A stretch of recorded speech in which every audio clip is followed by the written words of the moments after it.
Hello everyone, welcome to my channel. On this channel, I talk about fragrance, skincare, fashion, and the finer things in life. And today we are talking about Les Exclusifs de Channel. 18 fragrances in front of me right now, and I'm gonna be giving you a very detailed buying guide.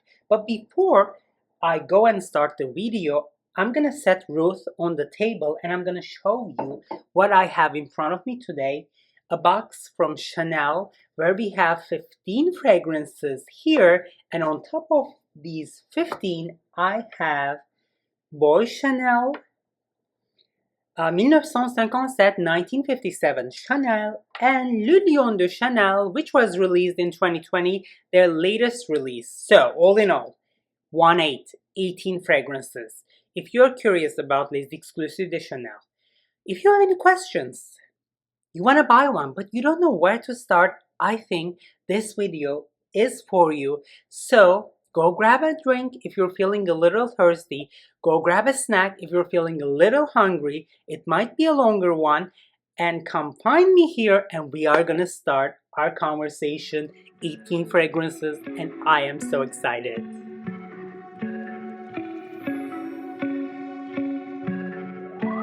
Alright, 18. These Exclusifs de Channel fragrances are looking at me right now. But before we go into the details, I would like to mention a couple of points. So, as I said before about Guerlain, and I'm repeating for Chanel as well, there are no ugly smelling fragrances in Guerlain's or Chanel's portfolio. So if a Chanel fragrance makes you happy, if you enjoy the smell, you can spend your money on that. One.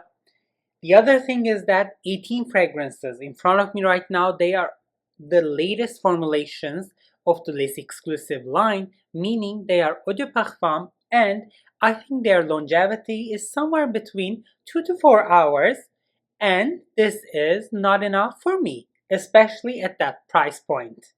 I just want to mention this right up front. Many of them, longevity, performance, sillage, I think it's very lacking. Let's get things straight.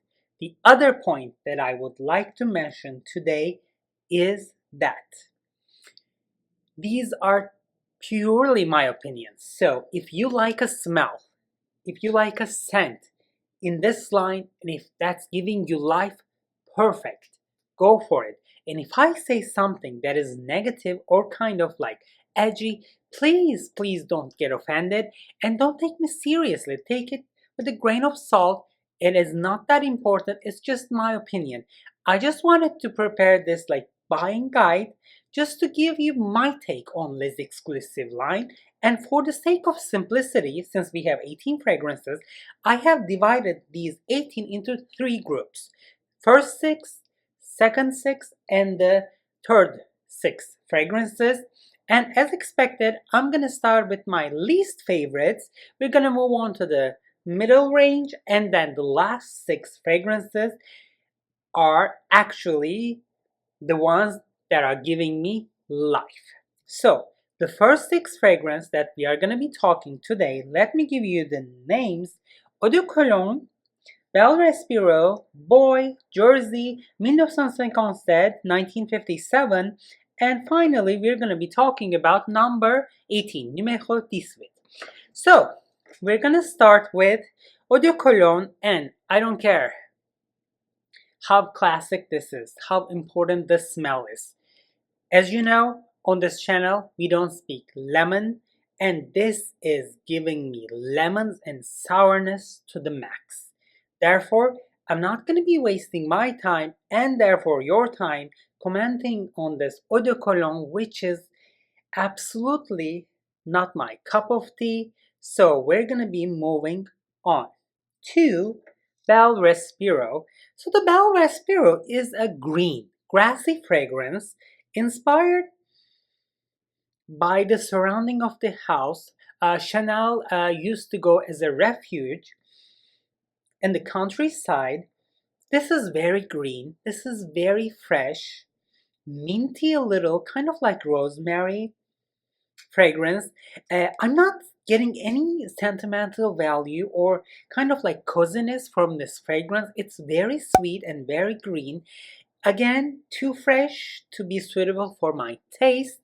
However, if you like the grassy green scents, and if you are interested in Chanel Les Exclusifs line, I think Belle Respiro could be a pick for you.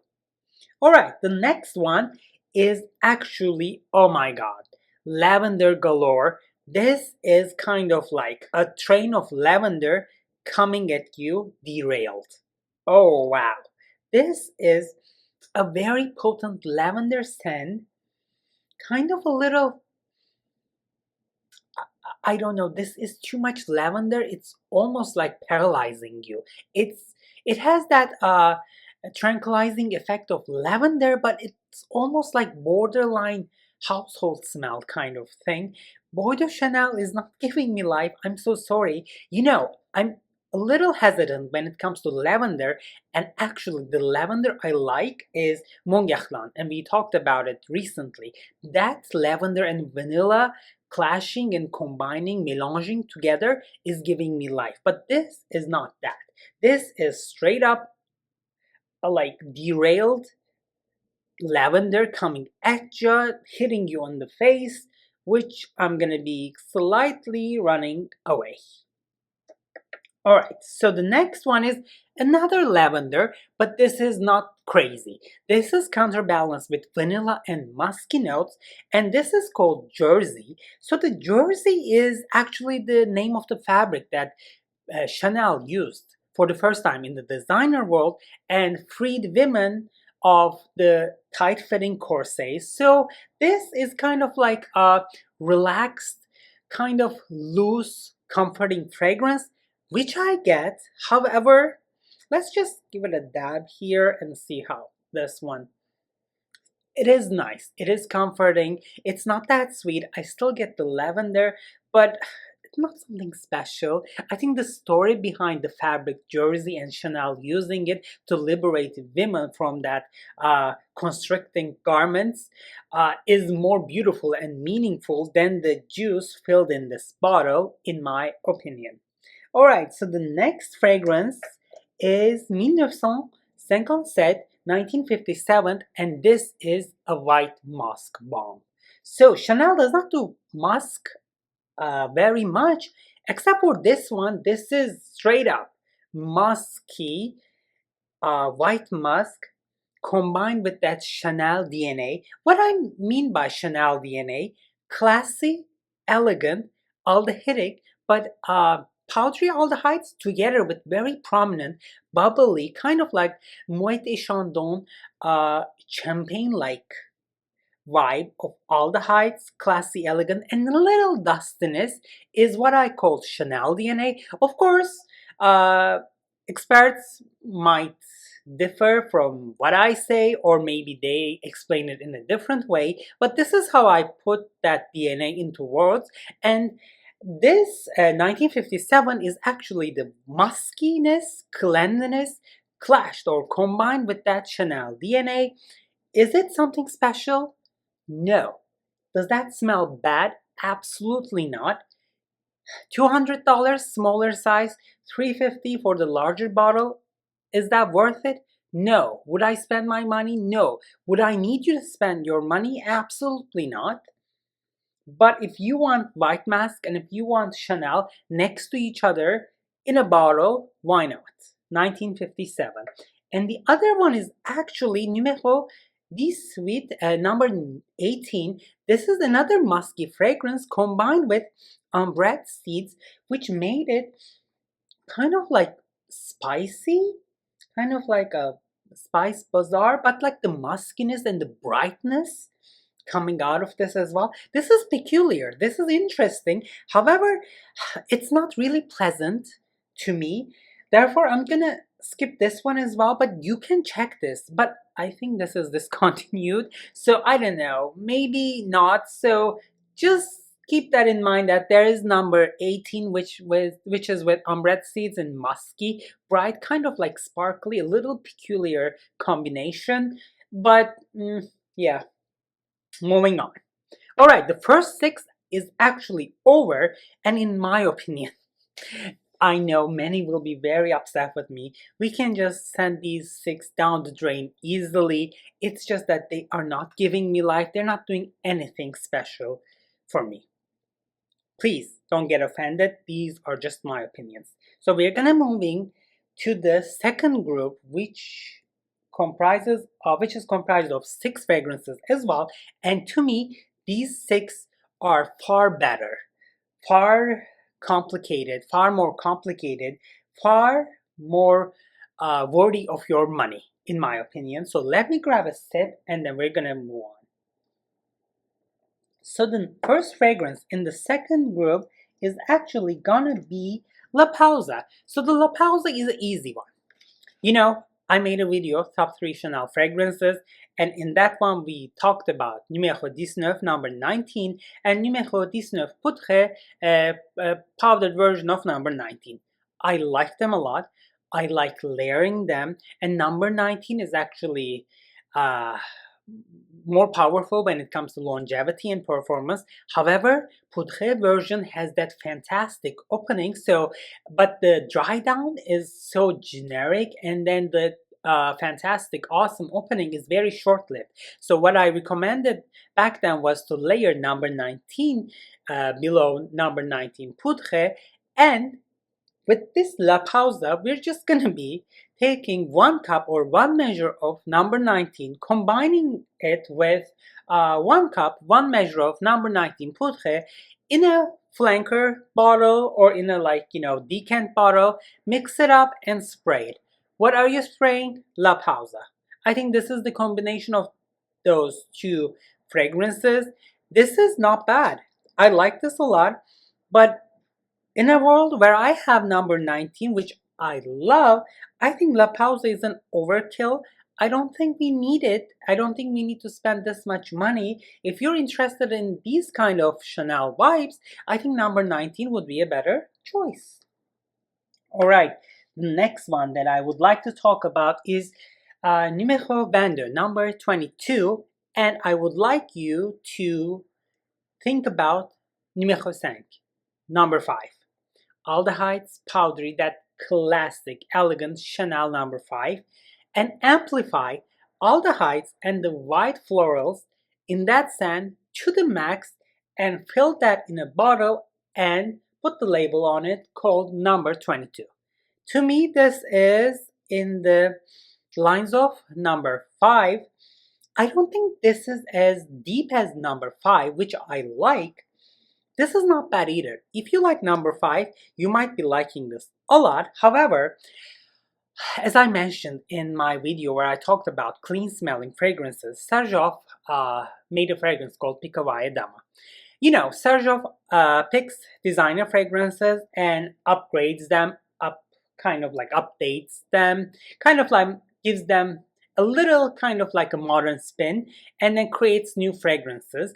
And one of those fragrances they made is Picovaya Dama, which is an upgraded version of number 5. And actually, I like Picovaya Dama better than number 5 due to that vanilla kind of like the warmness, kind of like more oriental sweet touch that they had in that Picovaya Dama. So my relationship with number 5 is actually gonna be a real questionable at this point, if I may say. It's more like, I liked it. I wore number 5, but when I came across Picovaya Dama, I was like, I know that is number 5 standard, but this smells better. This wears more beautifully on my skin. So I stepped up my number 5 game with Picovaya Dama, and therefore actually number 22 is something that I would not be interested in either. However, number 5 DNA, I'm living for it. Number 5 is my signature. If you agree with these previous statements, I think number 22 is in your wheelhouse. You have to check that. Alright, the next one is actually called Gardénia. Gardénia fragrance is a toxic floral fragrance, just like Love Mimosa from Amouage.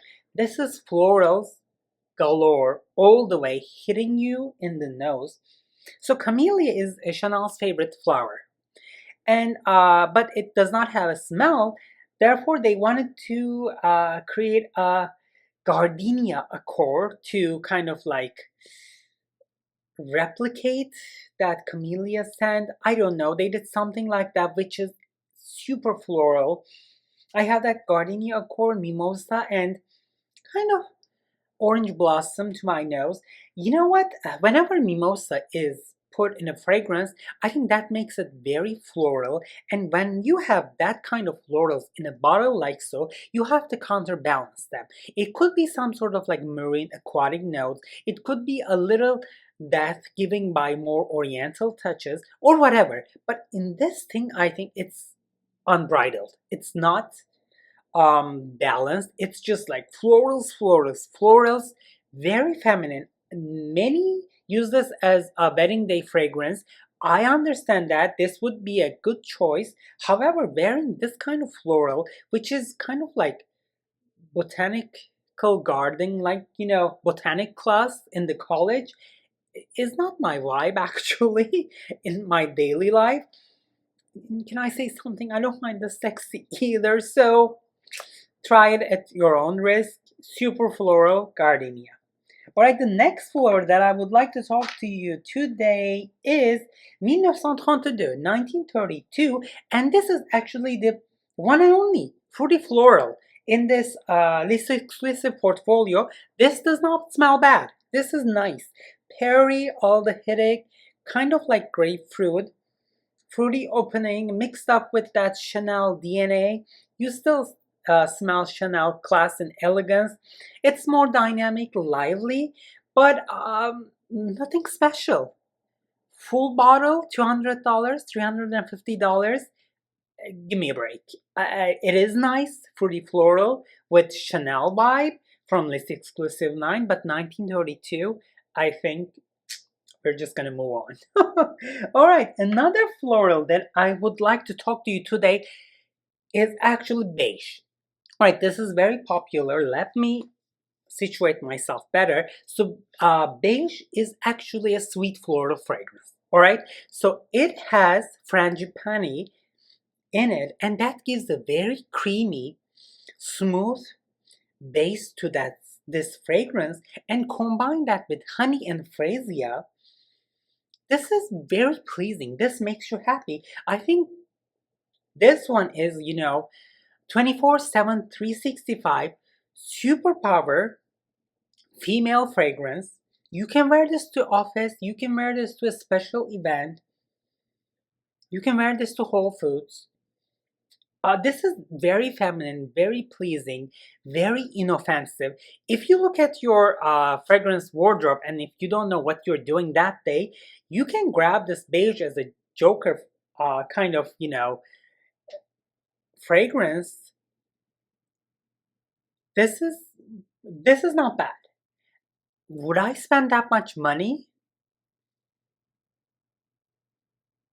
on this fragrance? No, but I think if you want this exclusive line, if you want Chanel, and if you want something modern, floral with frangipani, with creaminess, and the sweetness, kind of like drooling sweetness added thanks to honey, I think beige could be a good address for you. You might be looking for, or you might be getting what you're looking for. All right, in the second group, we're moving on, and the next fragrance I would like to talk to you is Misia. All right, so Misia is the name of a woman who was Chanel's confidant in Paris, and she was an actress. So Misia is actually a violet powder fragrance with that heavy lipstick uh, and makeup powder vibes in it. Let me just dab this on my arm. So on the paper, if you look at the website and the notes, this is something I should be living for because I like florals. I like powdery florals. I like that makeup smell, lipstick smell. However, something with Misia is pushing me away. It does not wear as beautifully as I expected to on my skin. It is beautiful. It's still everything I'm looking for, but this powdery scent, this wildly makeupy scent is not doing it for me. Would I wear this? Yes. Would I spend $200 or $350 for the larger bottle of Misia? Actually, I'm not.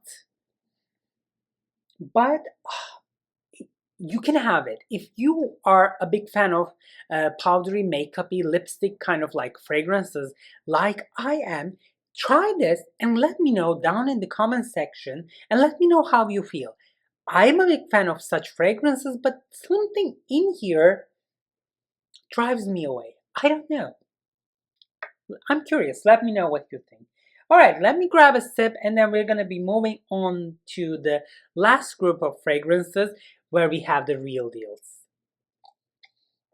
All right, so the last 6 fragrances, and we are going to be starting with the one and only Chypre fragrance in the Les Exclusifs line, which is called 31 Rue Cambon. 31 Rue Cambon, where we have Chanel's store, and it is said that Chanel used to live upstairs of that store. So what we are looking at in this bottle, we are looking at haute couture, high quality, kind of like elegance, but kind of aloof, distant elegance, combined with Chanel DNA and Chypre background. This is it. This is not bad. I think this is unisex. This does not have that very prominent citrusy Chypre opening, and I'm not getting that, galbanum, kind of like a Chypre middle in this fragrance, but all in all, this is giving you a really nice constructed Chypre vibes. It wears beautifully. I think performance in this bottle of this juice is actually slightly better than many of the fragrances we have talked about today. However, if you ask me, is this one full bottle worthy? I'm just gonna say it depends. I don't think I'm gonna buy it because, hey, if I have that kind of money, I'm just gonna go and spend it on Roger Chypre fragrances, kind of, the king of Chypre. This is nice too. However, I think this does not make the cut. I don't know. But check this out. Don't take me too seriously. This is nice. 31 Rue Cambon, not bad at all. Nice. Chypre in the Les Exclusifs line. Alright, so the next one is actually a very, very beautiful fragrance. This is a woody fragrance called Bois des Iles, and Bois des Iles is actually a woody fragrance with that tropical, kind of like tonka bean, vanilla benzoin, sweetness, and everything kind of like combined with ylang ylang.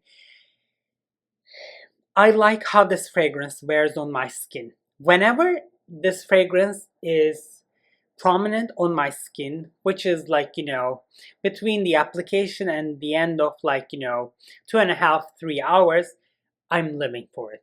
The whiffs of this fragrance is so nice, exotic. At the same time, I'm getting that Chanel DNA, and I'm also getting that, woody vibes, the sandalwood. Oh, so actually, I looked into buying one of the vintage versions of Bois des Iles because these are the, as I told you, newer formulations or eau de parfums of the Les Exclusifs, and the performance is questionable. I don't know. They ask a lot of money, and I don't know how the vintage will be preserved over years, but you know what? If you are a Chanel fan, if your signature scent is one of the Chanel fragrances, I think you should be paying attention to Bois des Iles. Nice woody, kind of tropical, creamy sandalwood with ylang ylang. It wears beautifully. It's very classy, elegant. It's very Chanel. It's giving me life. All right. The next one we're going to be talking about is actually Sycamore. I talked about it in my first video where I talked about Chanel, and actually we did top 3 Chanels. We give the honorary mention to Chance, and then we had Sycamore, Cuir de Russie, and numéro 19, number 19, and the Poudre version.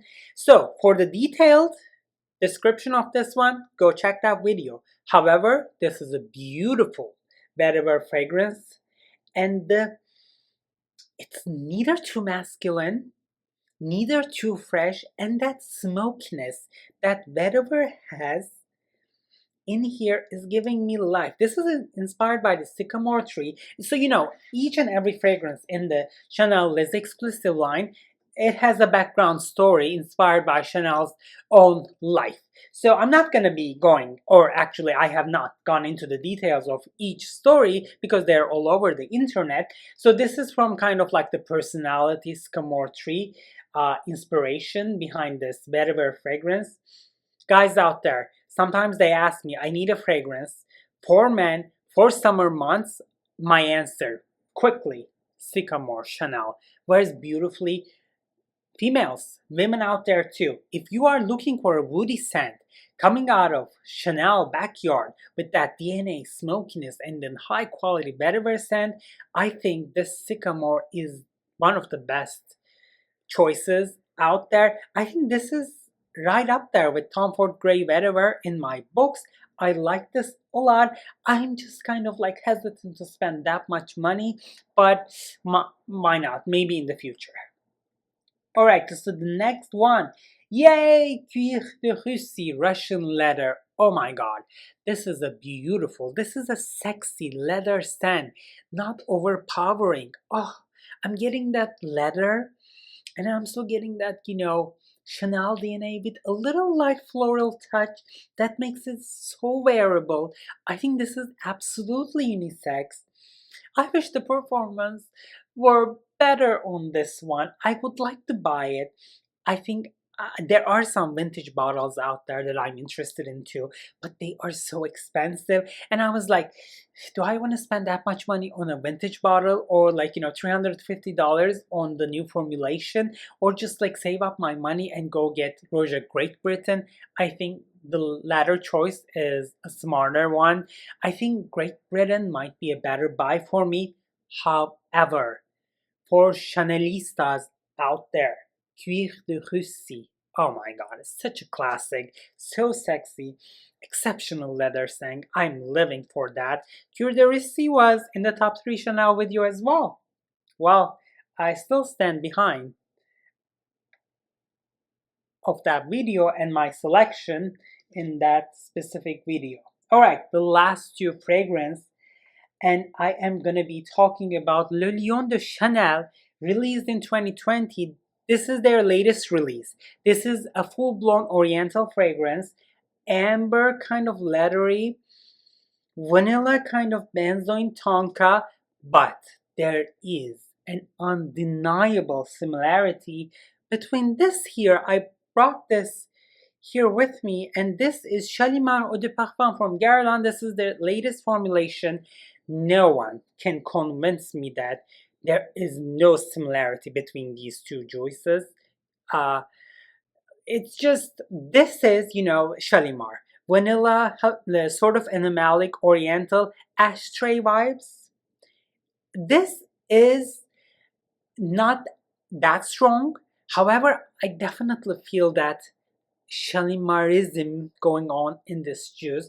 Longevity in this one is not bad either, and I like this. I liked wearing this. I liked how I smelled when I wore this.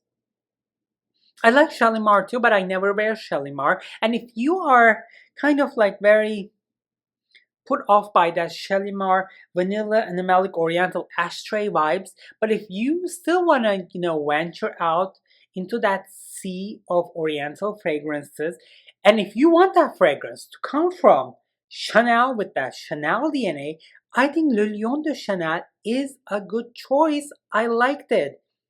I think I want to buy that. This is more wearable than Shalimar. Hey, come on. In 2021, is this groundbreaking? Or this is like another chapter in the fragrance world? Absolutely not. Is that beautiful? Yes. Why not? I liked it. Le Lion de Chanel 2020. Nice release. Very nice. Very high quality oriental fragrance coming out of Chanel DNA in that Chanel base. Wow. Alright, the last one I'm going to be talking about today is Coromandel. What is Coromandel? Coromandel is a patchouli fragrance actually. It's an oriental fragrance.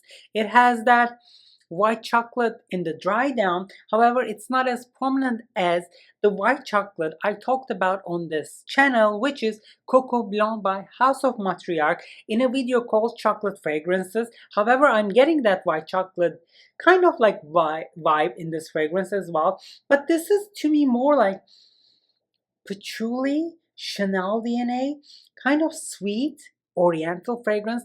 This is beautiful. I'm going to give you the scoop on this one. If you like Chanel, if you use Chanel fragrances in your daily life, if your signature scents or if your preferred scents are usually Chanel fragrances, I think you have to have Coromandel. Coromandel is a great Les Exclusifs fragrance. However, you might be asking, why don't you have a full bottle? Because I have Serjoff Richwood. So, again, Serjoff upgrading designer fragrances, giving them their own spin, and then making something better, in my opinion, than the precursor. So they did this again with Coromandel, and they came up with a Richwood, which I believe is one of the best, if not the best, Serjoff fragrance. Rose, patchouli, and real sandalwood combined, blended to perfection. And I have that. I talked about it in that video. So this one here is $350 for 200 ml. And when I bought that Richwood Serjoff 100 ml, it was somewhere between $350 and $400. So I looked at it and I said, which one is a smarter buy? Which one is a smarter purchase? I think my answer for me was Richwood. However, if you are looking into Chanel world, I think Coromandel is something you can definitely spend your money if you like orientals, if you like kind of like, patchouli, really prominent, nice, very nice, high quality patchouli, but that white chocolatey kind of vanilla tonka benzoin amber, oriental thing going on, with that Chanel, breeze showing itself every now and then. Oh, I love Coromandel. Why not? Chanel, ladies, Chanel, men out there, Coromandel is a good choice. All right, let me grab a sip and we're gonna wrap things up. Wow. Holy moly, I have talked about 18 fragrances and I gave you the rundown of the Les Exclusifs line, the buying guide. I hope this one was helpful and you have found some answers to your questions, and whenever you walked into a Chanel store, you kind of know what you're looking at. But more importantly, if you have tried any of these fragrances or if you have specific ideas, thoughts, let me know down in the comment section. It is very important. I want to know from you. Let's let YouTube know what's the scoop on these Les Exclusifs fragrances. Let's talk about them. And this was a very long video. I would like to thank you so much for hanging out with me and watching it till the end. I value your time. I value your viewership. Thank you so much. And I cannot wait to see you at the next one. Take care, everyone.